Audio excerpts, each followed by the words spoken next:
Então nós vamos avaliar isso agora com a participação de um membro, presidente da comissão, da verdade, aqui da Câmara Municipal de São Paulo, que é o vereador Gilberto Natalini, que está aqui conosco. Natalini, boa noite e obrigado pela participação aqui. Boa noite, Heródoto. Boa noite, Natalini. Boa noite a você, aos telespectadores. Natalini, você já esperava que fosse qual fosse as conclusões, haveria crítica de um lado e crítica do outro, como nós mostramos aí na reportagem? Eu acho que para um trabalho dessa envergadura e mexendo com uma situação tão delicada como foi o regime militar e toda essa situação de abuso de autoridade, eu acho que realmente é caminhar num fio de navalha. Infelizmente, o Brasil não acertou as contas com o seu passado, ainda. Outros países, por exemplo, o Chile, o general Contreras, que foi chefe da polícia política do Pinochet, está preso até hoje.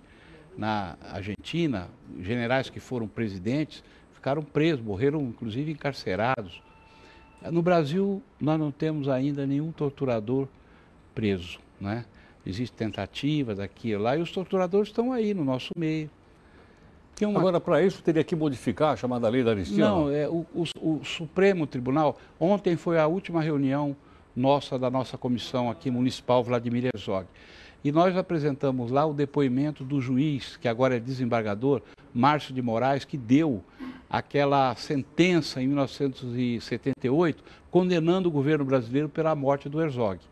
E no depoimento que ele fez para mim na segunda-feira, que a gente apresentou, ele não consegue se locomover muito, e ele fez uma gravação e pediu para o irmão dele lá, em nome dele, está adoentado, não pôde ir. Ele diz na gravação que o Supremo Tribunal Federal brasileiro precisa mudar a interpretação da lei, porque o Supremo está tratando o crime de tortura como um crime que pode ser anistiado. E o crime de tortura é um crime de lesa humanidade. E o que o regime provocou no Brasil foi exatamente um tratamento muito desumano aos seus prisioneiros. Porque uma coisa, Heródoto, era uma guerra ideológica, numa guerra armada, você atirar para lá, atirar para cá, morre aqui, morre ali, no combate. Sim. Outra coisa, Heródoto, é um governo prender uma pessoa que está na resistência, prender, desarmar, algemar, levar para um calabouço da tortura e bater até matar ou então tornar a pessoa deficiente. Eu sou um caso desse, né? Eu nunca apoiei luta armada e nunca levantei a mão para fazer mal para ninguém, mas eu fui muito torturado no DOI-CODE de São Paulo, inclusive pelo coronel Ustra, que diz que nunca torturou ninguém, então eu estou aqui vivo para desmentir. Nós mostramos, inclusive, quando você fez aquela cariação com ele. Eu fiz uma cariação com ele lá em Brasília, e eu tenho um problema de diminuição de audição nos dois ouvidos por causa de choque elétrico, eu tinha 18 anos. Então, esse tipo de comportamento oficial do governo, de prender, submeter o adversário ou o inimigo, e torturar até matar, isso não tem, em nenhuma convenção do mundo tem perdão para isso. Sim. Isso é crime de guerra, isso é crime de lesa humanidade. Natalini, porque assim, nós já tivemos no Brasil, estava olhando um pouquinho para trás pela nossa história, vários momentos de anistia. Sim. Né? Olha, na história do Brasil tem vários, sim, mas sempre nessas circunstâncias que você citou. Ou seja, teve um confronto e os lados do confronto foram anistiados. Sim. Mas não havia, eu acho que é a primeira vez que se olha para esse lado, da pessoa está imobilizada, está presa, está à disposição do Estado, e o Estado utilizar como político oficial do Estado a tortura como forma de tirar a confissão da pessoa. Foram coisas muito bárbaras que aconteceram, entendeu?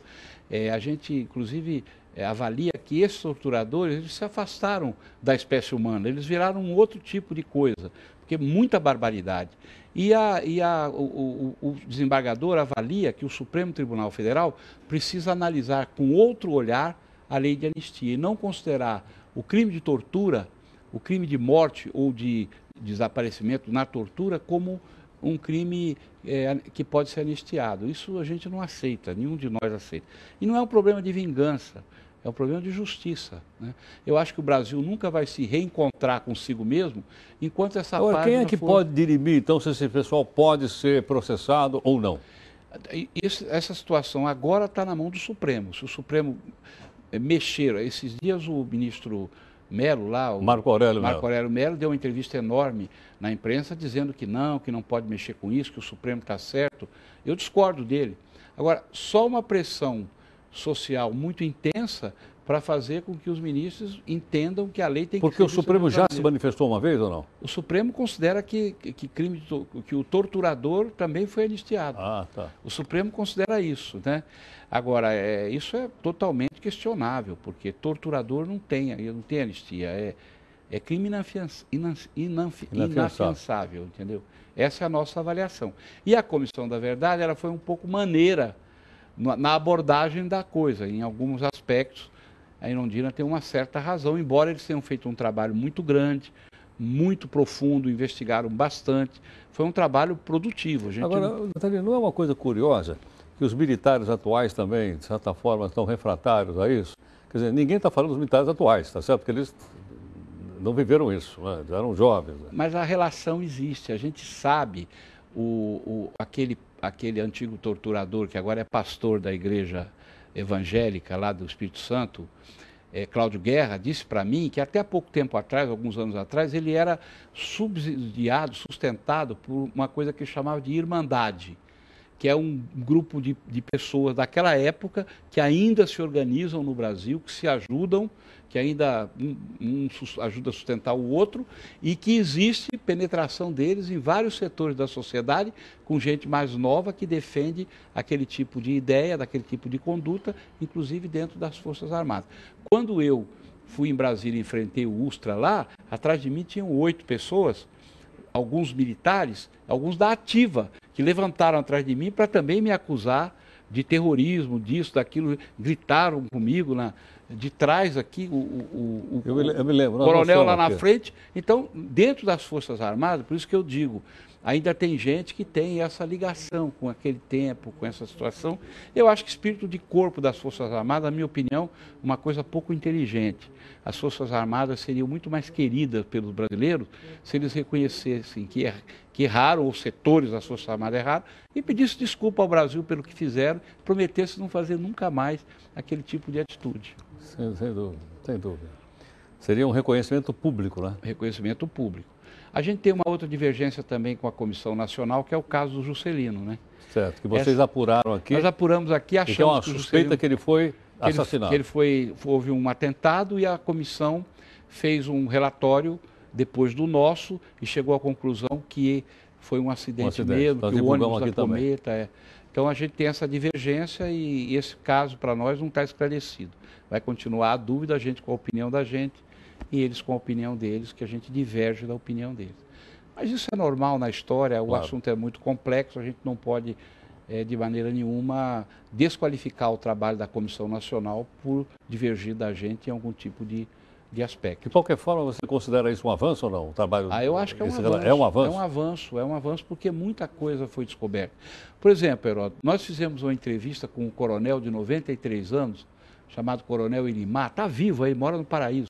E ele contou para nós, Heródoto, que ele viu, foi no laboratório de análise clínica dele, ele é farmacêutico militar, ele viu o general Amaury Cruel receber 6 malas de dinheiro do então presidente da Fiesp, Nosquese, que levou o dinheiro, $1 milhão e 200 mil dólares.